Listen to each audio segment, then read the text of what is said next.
इससे पहले जो आपने टॉपिक किया था वो था brief history of income tax, जिसमें आपने जाना था कि हमारे इनकम टैक्स की हिस्ट्री क्या है, और उसमें हमने कम से कम 6 पॉइंट किए थे। मेरे ख्याल से उतने पॉइंट काफी होंगे। अगर आपके पेपर में कोई क्वेश्चन आता है ऐसा, तो आप वो 6 पॉइंट लिख सकते हैं, आपको फुल मार्क्स मिल जाएंगे। इसके बाद जो हम नेक्स्ट टॉपिक पढ़ने वाले हैं वो है basis and procedure of charging income tax. तो इसमें आपको बताना है कि इनकम टैक्स को चार्ज करने का क्या क्या प्रोसीजर है और क्या क्या बेसिस है। इसमें पहला पॉइंट है income tax is an annual tax on income. ये कहता है जो आपका इनकम टैक्स लगता है वो आपके पूरे साल की इनकम पर लगता है, मतलब आप पूरे साल भर जो इनकम कमाओगे उस पर आपका इनकम टैक्स डिडक्ट होगा। ऐसा नहीं है कि आप हर 6 महीने में एक अकाउंट उठा दे रहे हो और उस पर इनकम टैक्स लगवा दे रहे हो, ऐसा नहीं होता है। आपका जो इनकम टैक्स लगता है वो आपके पूरे साल की इनकम पर लगता है। लेकिन हाँ, अगर आप चाहो तो 6 महीने का अकाउंट बना सकते हो, लेकिन वो खुद की सहूलियत के लिए होता है। ऐसा नहीं है कि आप उसमें से इनकम टैक्स कटवा लोगे। आपको एक अलग से सेपरेट अकाउंट बनाना पड़ता है जो पूरे साल का होता है, जो पूरे एनुअल का होता है। उसी एनुअल में जो आपकी इनकम आई होगी उसी पे टैक्स कटता है, मतलब एनुअल पे आपकी जो भी टोटल इनकम आई होगी उसी पे आपका इनकम टैक्स लग जाएगा। तो इनकम टैक्स जो लगता है आपके पूरे साल की इनकम पे लगता है, एनुअल टैक्स ऑन इनकम होता है, ये पूरे साल की इनकम पे लगेगा। तो पहला पॉइंट यही कहता था। इसके बाद सेकंड पॉइंट है income of the previous year is taxable in the next following assessment year at the rate or rate applicable to the assessment year, however there are certain exception to this rule. तो इस second point को समझने से पहले आपको जानना पड़ेगा कि प्रीवियस ईयर और असेसमेंट ईयर क्या होता है। प्रीवियस ईयर वो ईयर होता है जिस ईयर पे आप इनकम कमाते हो, और असेसमेंट ईयर वो ईयर होता है जिस ईयर पे आप टैक्स लगाते हो। जो भी आपने प्रीवियस ईयर पे इनकम कमाई थी, पिछले साल जो भी आपने इनकम कमाई थी, उस पर आप टैक्स लगाते हो असेसमेंट ईयर पे। असेसमेंट ईयर पे आप प्रीवियस ईयर की इनकम का टोटल करते हो, उसे एसेस करते हो, और जो भी टोटल इनकम आती है आप उस पर इनकम टैक्स चार्ज कर लेते हो। तो प्रीवियस ईयर पे आप इनकम कमाते हो और असेसमेंट ईयर पे उस पर टैक्स लगाते हो। प्रीवियस ईयर असेसमेंट ईयर से पहले आता है और असेसमेंट ईयर प्रीवियस ईयर के बाद आता है। जैसे कि एग्जांपल हम ले सकते हैं, 2018-19 प्रीवियस ईयर था, तो 2019-20 असेसमेंट ईयर होगा। तो जो भी आप इनकम कमाओगे 2018-19 में, उसमें जो टैक्स कैलकुलेट होगा वो होगा 2019-20 में, जो कि असेसमेंट ईयर रहेगा। असेसमेंट ईयर में ही आप पूरी प्रीवियस ईयर की इनकम का टोटल करते हो और उस पर से टैक्स डिडक्ट कर देते हो। और जो रेट एप्लीकेबल होता है टैक्स का, वो असेसमेंट ईयर के अकॉर्डिंग होता है, मतलब 2019-20 के अकॉर्डिंग होगा। जो भी 2019-20 में रेट रहेगा इनकम टैक्स का, उसी के हिसाब से टैक्स लग जाता है। However, there are certain exceptions to this rule. इस रूल को लेके कुछ एक्सेप्शन भी है, ये मैंने एक वीडियो में पढ़ाए हुए हैं, मैं आपको इसका लिंक डिस्क्रिप्शन में दे दूंगा, आप वो एक्सेप्शन वहां से देख सकते हो। इसके बाद थर्ड पॉइंट है tax rate are fixed by the annual finance act. तो जो भी आपका टैक्स रेट फिक्स्ड होता है वो एनुअल फाइनेंस एक्ट में होता है, मतलब जो भी आपका हर साल बजट आता है उसमें आपका जो टैक्स रेट है वो फिक्स होता है, मतलब फाइनेंस एक्ट में आपका जो टैक्स रेट है वो फिक्स हो जाएगा।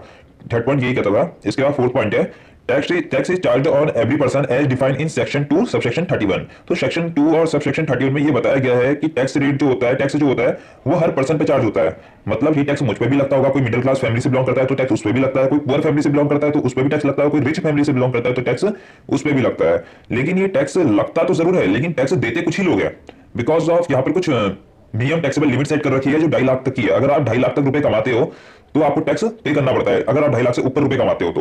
लेकिन अगर आपकी पूरे साल की इनकम 2.5 लाख से नीचे है तो आपको टैक्स पे करने की कोई जरूरत नहीं है। लेकिन टैक्स आप पर लगा जरूर है, लेकिन जिस दिन आपकी इनकम 2.5 लाख से ऊपर होगी उसी दिन आप टैक्स पे करोगे। जब तक आपकी 2.5 लाख से इनकम नीचे है तब तक आपको टैक्स पे करने की कोई जरूरत नहीं है। तो मिनिमम टैक्सेबल लिमिट 2.5 लाख की यहाँ सेट की गई है। जिस दिन आपकी इनकम 2.5 लाख से ऊपर होगी उस दिन आपको भी टैक्स देना पड़ेगा। मतलब टैक्स आप पर लगा जरूर है, लेकिन आपने उस लिमिट को क्रॉस नहीं किया है जिस पर आपको टैक्स देना पड़ता था। तो टैक्स हर पर्सन पे चार्ज होता है, मतलब हर पर्सन पे टैक्स जरूर लगा है, लेकिन हर पर्सन तभी टैक्स देगा जब उसकी इनकम क्या हो जाएगी, 2.5 लाख से ऊपर हो जाएगी। तो फोर्थ पॉइंट यही कहता था। इसके बाद फिफ्थ पॉइंट है tax is charge on the total income of every person computed in accordance with the provision of the act. तो टैक्स जो होता है आपकी टोटल इनकम पे चार्ज होता है। ऐसा नहीं है कि आप हर दिन इनकम कमा रहे हो तो हर दिन की इनकम पे टैक्स चार्ज हो जाएगा। इनकम टैक्स हर दिन की इनकम पे चार्ज नहीं होता है, पूरे साल की आप इनकम का टोटल करते हो उसके बाद आप पे लगता है इनकम टैक्स। तो मतलब इनकम टैक्स कब लगेगा, जब आपकी पूरी टोटल इनकम निकाली जाएगी, पूरे साल की टोटल इनकम निकलेगी, उसके बाद आपका टैक्स चार्ज होगा। यही बताया गया है हमारे इनकम टैक्स एक्ट में। तो फिफ्थ पॉइंट यही कहता था। इसके बाद है sixth point income tax is to be deducted at the source of income और paid in advance as provided under provision of the act. तो इनकम टैक्स आपको तब लगाना पड़ता है जब आपकी इनकम पूरी टोटल इनकम आ जाती है, और जो भी आपकी टोटल इनकम आई है उसे डिस्ट्रीब्यूट करने से पहले, उसे शेयर होल्डर या आपके जो इंप्लॉय है जो भी है उनमें डिस्ट्रीब्यूट करने से पहले आपको उसमें से इनकम टैक्स काट लेना होता है। मतलब आपको इनकम टैक्स एडवांस में पहले ही देना होता है बिफोर डिस्ट्रीब्यूशन। अगर आपने डिस्ट्रीब्यूशन कर दिया उसके बाद इनकम टैक्स नहीं लगता, आपको डिस्ट्रीब्यूशन से पहले पहले इनकम टैक्स को देना पड़ता है, मतलब एडवांस में ही देना पड़ता है। सैलरी डिस्ट्रीब्यूट करने से पहले देना पड़ता है। अगर आप अपने शेयर होल्डर हैं उनको डिविडेंड देने से पहले इनकम टैक्स देना पड़ता है। तो income tax paid in advance, advance में ही पे हो जाता है, क्योंकि जो भी आप अपने इंप्लॉय को सैलरी दोगे उसमें से भी आपको इनकम टैक्स काटना पड़ता है, उनकी सैलरी में से भी आपको इनकम टैक्स डिडक्ट करना पड़ता है, और उसके बाद वो इनकम टैक्स किसको जाता है, गवर्नमेंट को जाता है। तो income tax paid in advance, income tax को आपको एडवांस में देना पड़ता है। यही बताता है इनकम टैक्स एक्ट। के बाद है the total income is computed on the basis of residential status of the assessee. The income is classified into following 5 heads. तो आपकी जो टोटल इनकम होगी वो डिपेंड करेगी कि आपका रेसिडेंटल स्टेटस क्या है। अगर आपका रेसिडेंटल स्टेटस इंडिया का है, मतलब आप इंडिया के निवासी हो, तो आप पे टैक्स क्या लगेगा। लेकिन अगर आपका रेसिडेंटल स्टेटस बाहर का है, आउटसाइड द कंट्री है, मतलब आप कोई विदेशी हो, तो आप पे टैक्स क्या लगेगा। तो ये सब डिपेंड करता है कि आपका रेसिडेंशियल स्टेटस क्या है, आप कहाँ के निवासी हो, और उसी के हिसाब से आपकी टोटल इनकम पे टैक्स चार्ज होता है। और आपकी जो इनकम है उसे 5 हेड्स में क्लासिफाई किया गया है। वो कौन कौन से हेड्स है आज हम जानेंगे। पहला है इनकम फ्रॉम सैलरी। अगर आप किसी कंपनी में काम करते हो तो बेसिक है कि आपको वहाँ सैलरी भी मिलती होगी। अगर आपकी सैलरी 2.5 लाख से ऊपर है पूरे साल की तो आपकी इनकम पे भी टैक्स चार्ज होगा।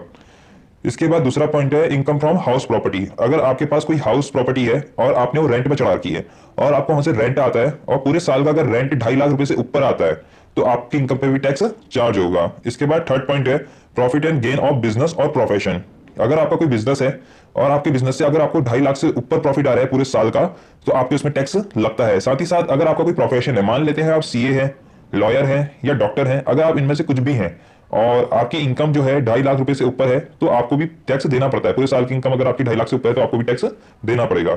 इसके बाद फोर्थ पॉइंट है कैपिटल गेन्स। कैपिटल गेन का मतलब होता है अगर आपने, मान लेते हैं मैं आपको एग्जांपल देता हूं, आपने एक कंपनी में शेयर खरीदे, शेयर थे 5 लाख के और आपने वो शेयर बेच दिए 8 लाख में।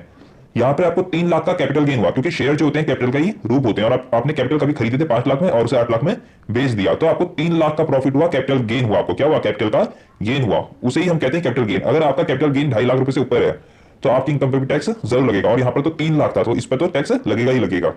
इसके बाद पांचवा पॉइंट है इनकम फ्रॉम अदर सोर्स। अगर ऊपर के 4 हेड में से किसी भी, जो मैंने ऊपर के 4 हेड पढ़ाए हैं इनको छोड़कर बाकी सारी जो इनकम आती है वो इनकम फ्रॉम अदर सोर्स में आ जाती है। अगर आप बाकी किसी अदर सोर्स से इनकम कमाते हो, मान लो आप किसी टेंपल में काम करते हो, आप वहां के पंडित हो और आपने देखा होगा टेंपल पे आज बहुत लोग आते हैं, टेंपल पे भगवान की पूजा करने के लिए कितने लोग आपको देखने को मिलते हैं, और टेंपल वालों की इनकम भी 2.5 लाख रुपए से साल की ऊपर ही जाती है। तो ऐसे अगर आप कुछ चीज चला रहे हो तो उसमें भी टैक्स लगता है, उसमें भी टैक्स कटता है। इनकम फ्रॉम अदर सोर्स ऐसी इनकम को दिखाता है। और जब आप ये पांचों के पांचों इनकम को देख लेते हो, मान लेते हैं कोई इंसान है ये पांचों की पांचों चीज में इन्वॉल्व है, तो अगर ये पांचों की पांचों चीज में इन्वॉल्व है तो इसका जो पांचों के पांच जो हेड है इनका टोटल करेगा, इनका टोटल करना पड़ेगा उसको, और जो भी इनका टोटल इनकम आएगा उसी पे टैक्स चार्ज होता है। तो मतलब ये पांचों इनकम का पहले टोटल होगा और उसे ही हम कहेंगे टोटल इनकम। वैसे तो उसे ग्रोस टोटल इनकम कहा जाता है। इसके बाद भी कई डिडक्शन होते हैं इस पे और उसमें से फिर हमें टैक्स चार्ज करना पड़ता है।